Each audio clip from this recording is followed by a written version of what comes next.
Thank you very much. I've been involved for something like 8 years acting on behalf of the PMOI in the European courts.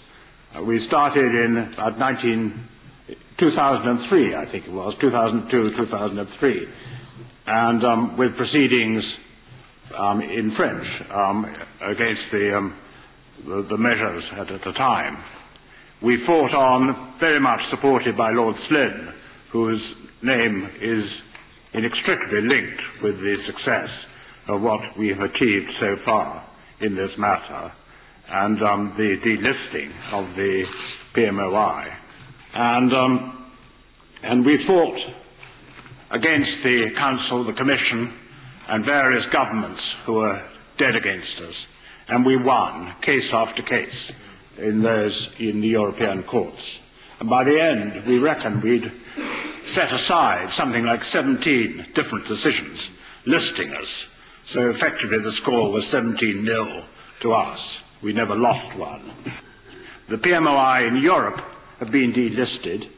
In England, in the United Kingdom, they've been delisted, mainly because of the action in the United Kingdom by the parliamentarians, which led to the immortal words of the Court of Appeal saying that the decision was perverse, and everyone's waiting now to see whether the United States will adopt a sensible position on this, compatible with their activities, recent activities, the President's activities, and it's waiting very much to see what Secretary of State Clinton does on these matters at the moment.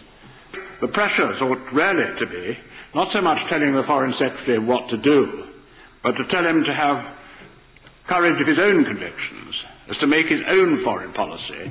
And so I think if there is a message to go, from my point of view, it may be the wrong point of view, but my point of view is to tell the Foreign Secretary and his ilk that they really must make up their own mind and not rely upon the officials. No doubt going back to the 1938, the Foreign Office officials were telling Chamberlain, this is what you ought to be doing, and that's what he did. Everyone now knows that was the wrong thing to do. He ought to have had the courage of his own convictions and adopted his own view in these matters. That's why he's Secretary of State for Foreign Affairs. Seems to me that that is not an excuse for being unprincipled, and I would very much advocate that a principled position can have only one answer, and that's the answer that everyone here wants to hear from the government in this matter. Thank you very much.